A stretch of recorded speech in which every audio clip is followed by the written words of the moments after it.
Hey everyone, it's Mikki here. You're listening to Mini Mikkipedia, and today I want to chat about why people comment on your food and what can you say in response. I think this is something that so many of us have experienced, and we can feel super awkward in the moment. For what it's worth, most people in my profession, not all, most would never comment on what you eat if you're in our company. One, I think because so many people actually comment on what we eat, or we don't need to say anything because people comment on what they eat around us, sort of as a nod to the fact that we're a nutritionist and we might potentially judge them. And of course, the reality is that no one is perfect, and I've never tried to show or illustrate that I have a perfect diet or I expect that of other people. But more importantly, if I'm sitting down with someone and I'm enjoying a meal, I'm enjoying the company and the conversation, and I'm not silently judging what they eat. Unless it's my mother,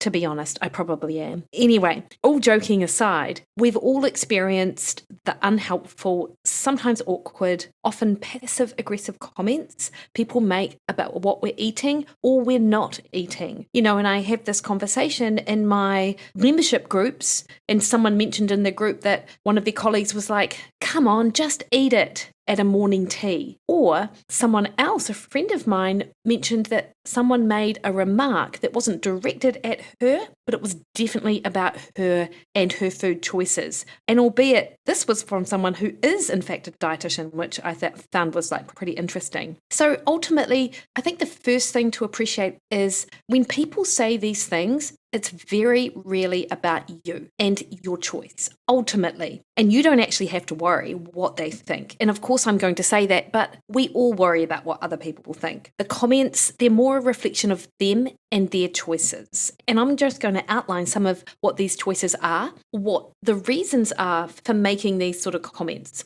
So the first one is that your choice makes them feel judged, even when it doesn't. So by saying no to a cake, you're not judging anyone else's food choice to say yes, but it can still feel like that to them. Your restraint can unintentionally highlight their lack of it. And instead of sitting with that discomfort, they push it onto you, saying things like, "Oh, come on, just one bite. Oh, just eat it." Or, "I made this especially." And I'm not going to suggest that they having cake is a lack of self-control. And in fact, people who are super comfortable with their food choices very rarely care about what you're doing. It's typically those that don't feel that great about what they're doing that seek to illustrate the weirdness or awkwardness of others around them, even if they're not doing it intentionally. The second reason is that food is a social glue. So in a workplace or a family setting, food is often how people bond. So declining it can feel sort of to them like you're rejecting the moment, even when that's not your intention. That pressure to just join in is really a request to not make this awkward. Also, I probably don't need to tell you that this is their judgment and their reflection on the moment, and it is definitely not a reason for you to eat the cake or join in the morning tea just to make someone else feel better. People just don't like feeling uncomfortable, and it's hard for others to appreciate that, in fact, a morning tea is often more, it's an excuse to get together, but getting together is the thing. It's not the food itself. But of course, in today's sort of modern day environment, or even not the modern day environment, just forever, food has been part of that social culture. Third reason, people think you're depriving yourself, and they look at you making decisions around your food is about you being restrictive and not about you showing cognitive restraint. Because there is this idea that saying no to food equals being on a miserable, punishing diet. They want you to live a little, but it's based on their assumption that you're suffering. And ultimately, you're not suffering, you're just choosing. And I think this is really an important thing for you to remember if you're in this situation. And of course, a couple of months ago, I did a mini podcast episode on cognitive restraint and reminding yourself why you're doing what you're doing. And if you struggle with this, with saying no to people, with wanting to fit in, or that overarching sort of feeling of scarcity, absolutely listen to that cognitive restraint episode that I recorded a couple of months ago. Fourthly, and I mentioned this already, is that sometimes people are just projecting their own guilt. So their comment is about their inner conflict. They want the cake, but they feel guilty for eating it, which is a terrible way to feel. Like, no one should ever associate food and guilt as sort of go hand in hand, but of course they do. You not eating it gives them nowhere to hide. So they try to recruit you to eat it too, not to sabotage you, but to feel better about themselves. And I remember having this conversation with a friend actually that she would say, and this was, in our 30s, that she would get together with these two other friends of ours, and ultimately the main thing that they would do is eat junk food and talk about their body weight. And this is all that they spent their time doing. And she really liked these girls, but in the end she had to say, look, I can't be around this because I feel like it's really destructive, both to the way I feel about myself, but the overall sort of food focus. Because when you were in that moment, it was an almost, screw it sort of moment, like worry about this tomorrow type moment. And in that space, it's very easy to not actually engage in the eating behavior in a way that means you eat to feel satisfied, and often it ends up being a binge fest, actually. And this was what it was like for her. So if someone is asking you to sort of come along for the ride, even though it might feel like they're trying to sabotage you, most people are actually just trying to feel better about themselves and their behavior. And sometimes people just don't know your reasons for choosing to eat differently. And you don't have to share that with them, whether it's gut issues, fat loss, blood sugar, or just simply not wanting it. It doesn't have to be up for public discussion. But some people do feel entitled to an explanation. Or worse, they're going to fill in those gaps themselves. Albeit again, that isn't your business. What they say, even if it's about you, is not your business. That is a hard one to remember, and believe you me, I struggle with that. If you got my download on that Boston Marathon thing, you already know this. And of course, there's also side commentary, right? You know the one. You're standing nearby and someone says, not to you, but loudly enough that you hear it, I could never do keto. I just love food too much. Or, God, some people get so obsessed with their healthy eating. It's a bit much, don't you think? Or, man, I just couldn't understand why anyone wouldn't want to get a bun with their burger. That's a good one, isn't it? It's not said to you, but it is about you. And again, it can sting. This isn't just awkward. It's a form of social control. They're signaling to others in the group that your behavior is outside the norm and subtly inviting judgment or disapproval. Now, we don't know where this comes from, it again is coming from that person's discomfort as to the choice you're making, but it has nothing to do with them.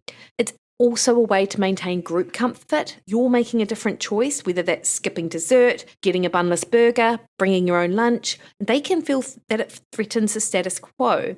And to that point, people feel deeply uncomfortable. And, just since we're at it, other common unhelpful food comments can include, it's just one piece, come on, you're being so good, I could never do that. You don't need to lose weight. Side note, because of course any food decision is always about losing weight, it can never be about health. And classic, you're no fun anymore. Whether it's dressed as concern, a compliment, or a joke, it's still commentary on your body or your choices, and quite frankly, that's just not okay. So I think the real key is, how do you respond to it? You, of course, can control your feelings and over time learn skills that help you deal with people's response to your behavior. That's deep inner work. But the response in the moment doesn't have to educate or justify. It's just really setting boundaries about what people can and can't say and how you choose to engage or not. So you can just be polite and firm. I'm good, thanks. This works for me. Confident. I'm just choosing to eat this today. And if they push, you could say, I'd love it if we didn't make food choice a group conversation. Actually just put them on the spot. They're the ones that are drawing attention to what you're doing. There is no reason why you can't draw attention to the inappropriateness of their comments. I appreciate that it takes a certain personality to do that. However, know that it is a choice. And if you decide to say that, good on you. That's amazing. And I think it's for whatever reason, it feels courageous even saying it out loud, but you will feel so good once you've done it. And remember, it's not rude. You're being intentional. If someone else is uncomfortable with it, it's really theirs to carry. Other things you could say is redirect the conversation. Just sort of make a joke. Oh, well, that's tempting. Not today. How's your week going? Deflect the conversation. And you could also say, hey, I appreciate it, but I'm good. This choice supports my goals. And then again, move on. A simple thanks, but I'm good is another one. And just repeat it. You don't have to engage in the conversation. And of course, you could also say, hey, can we not make what I eat a thing? I'd rather just enjoy the chat and the company. Of course, I'm saying these out like I'm reading from a script because I am, and it's choosing some of these and finding what's going to work in your language and the way that you would say them. Importantly, though, is you in the moment staying grounded to your choices, because it's very easy to be swayed, and then ultimately you end up feeling bad after when you didn't make a choice that aligned with your initial goals. Not always. Sometimes you're like, do I want it? Yeah, I do. Amazing. Then we wouldn't be having this conversation. If you do start to second guess yourself, though, come back to remind yourself that you're not choosing restriction, you're choosing alignment. You're not missing out. You're moving towards your end goal. Also remember, you can eat whatever food it is anytime that you like. It's not like food is scarce. You do not need a scarcity mindset around it. Remind yourself that. The other thing is that very rarely decisions made on how we feel in the moment are very rarely the decisions we would make if we were to pause and think about what we truly wanted. And you can't forget that. That's a logical brain sort of kicking in, which can be difficult in the moment. Giving in might feel easier at that time, but actually sticking to your choice does build trust with yourself. So over time, you will have more confidence saying no, and you won't think that it's a big deal. But when you're beginning and starting these sort of conversations with people, it can feel like a really big deal to turn down food or to, in your head, disappoint someone. Again, it's not yours to carry. But every time that you stick to the choice that you make, you're getting a rep, you're building confidence, and you're changing the way you behave. And your brain will register that. And this is how inner transformation works. It's not the choice itself. I mean, it's sort of course it is, but it's your brain deciding and then sticking to it. You can trust yourself. You have to back yourself. And remember that in your head, you've already made the decision and now you're just following through with it. This is where planning and prepping is really important, and having some sort of like scripts or mantras available for you. So in the moment, you know what to say and you don't have to second guess that, or you don't get pulled into a conversation about it or ultimately change your decision. Of course, you can change your decision and decide you do want it, but very rarely is that the case. And often it's more peer pressure than anything. And remember, one choice doesn't make or break your progress. And that is the thing. It can, though, build your belief that you can do hard things. So don't forget that it is ultimately always going to be easier to actually just eat something if someone says, just eat it. Or if someone makes a snide comment about the way that you eat, it really can feel easier just to cave to avoid conflict or awkwardness. But you don't need to make yourself uncomfortable to make someone else feel comfortable. So do just remember that.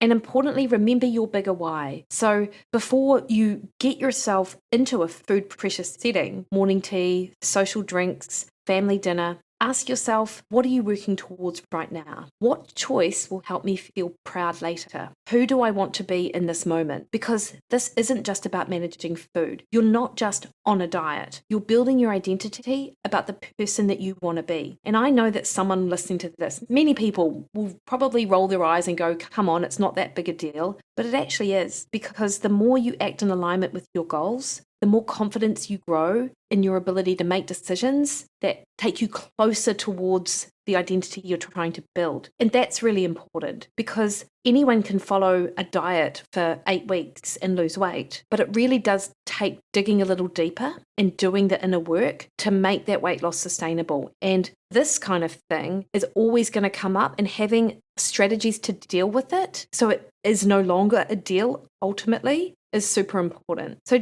next time someone says something like, oh, just eat it, or you hear someone making a comment about the way that you're eating, take a breath, smile, ground yourself in your goals, and remember, you're not being rude, you're not obsessed, you're simply not inviting commentary on something that's none of their business. So you're owning your choices, and there's no explanation required. All right, team, because I get these questions so often, I just really wanted to put it all in one place. I hope that was helpful. Please let me know. And absolutely, I am talking more about this inner transformation in my webinar that is taking place Wednesday week, 16th of July, 1 p.m. and 7 p.m. New Zealand time. I would love for you to join me. And I've got the details for the Unlocking Fat Loss Success in the show notes. It's free and it is being recorded, and just in case you can't make it live. All right, team, you have the best week. See you later.